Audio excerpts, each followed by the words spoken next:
4 दिवसीय डाला छठ महापर्व का उगते सूर्य को अर्घ्य देने के साथ समापन। प्रदेश भर अलग अलग आयोजन। श्रद्धालु दे रहे हैं सूर्योदय के समय कमर तक पानी में खड़े होकर अर्घ्य। कई श्रद्धालु रात से ही गलता सहित अलग अलग घाट पर ही डटे रहे। बारिश और ठंड के मौसम में भी आस्था नहीं हुई कम।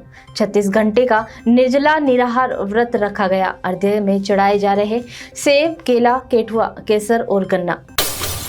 प्रदेश में सर्दी की दस्तक। अरब सागर और बंगाल की खाड़ी में उठे चक्रवात का असर। पूरे प्रदेश भर में मौसम का मिजाज बदला।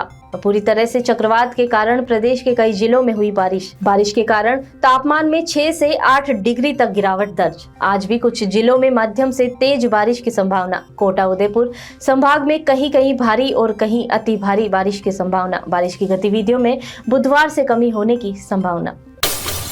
अब सरकारी और निजी स्कूलों में सम्मान यूनिफॉर्म। शिक्षा मंत्री मदन दिलावर का बड़ा बयान। कहा, प्राइवेट और सरकारी स्कूलों की एक होगी यूनिफॉर्म। सरकारी और निजी स्कूलों के बच्चों को टाई पहनने पर रोक रहेगी। शिक्षा विभाग ने 10 साल बाद लागू की नई व्यवस्था। अब 1 जुलाई के बजाय 1 अप्रैल से प्रारंभ होगा स्कूल का सत्र।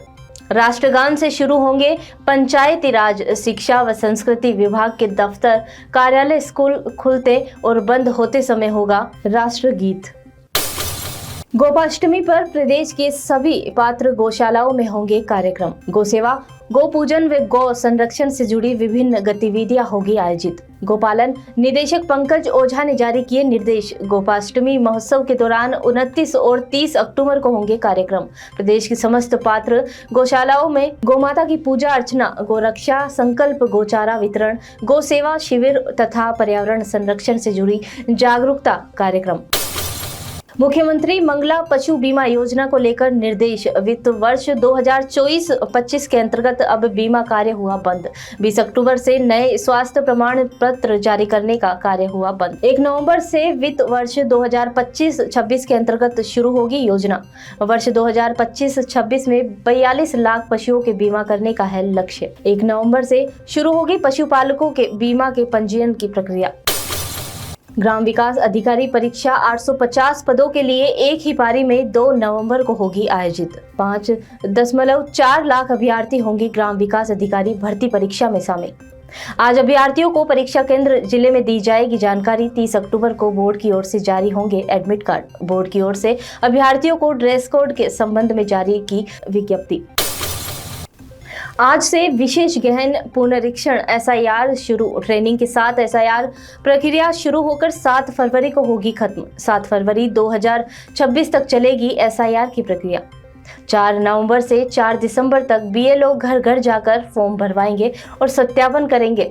हर मतदाता को फोटो सहित एन्यूमरेशन फॉर्म भरना होगा। हर BLO कम से कम 3 बार घर घर जाकर संपर्क करेंगे। अंतिम मतदाता सूची 7 फरवरी 2026 को होगी जारी। 2003 की वोटर लिस्ट को इस बार बनाया गया आधार। विधानसभा अध्यक्ष वासुदेव देवनानी ने गुप्ता और मित्तल को नई जिम्मेदारी संभालने की दी शुभकामनाएं। दोनों अधिकारियों ने देवनानी को संबंधित विभागों में किए जा रहे कार्यों की दी जानकारी। देवनानी ने दोनों अधिकारियों को विभागों में नवाचारों के लिए दिए सुझाव। अध्यक्ष देवनानी ने कहा, पुलिस प्रशासन जन विश्वास का प्रतीक बने, साथ ही कानून व्यवस्था में सुधार, पारदर्शिता और संवेदनशीलता को सर्वोच्च प्राथमिकता देने पर दिया जोर। अजमेर में वकीलों ने नए कोर्ट परिसर के सामने किया प्रदर्शन।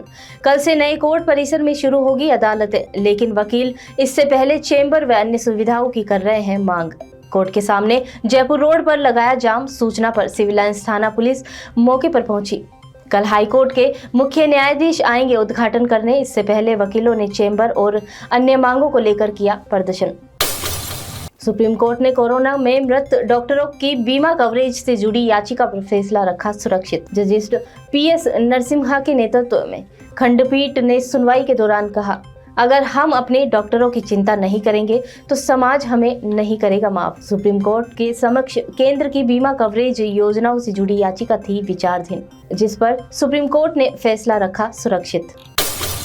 कैंसर बीमारी ही ऐसी है, चिंता तो होगी ना। लेकिन अब अपनी चिंता को बदलो विश्वास में, क्योंकि आदिनाथ कैंसर मेडिसिटी में है रेडियोथेरेपी, कीमोथेरेपी और कैंसर सर्जरी के उपचार के साथ आधुनिक सुविधाएं भी। विजिट करें आदिनाथ कैंसर मेडिसिटी एट चाची आवास अजमेर।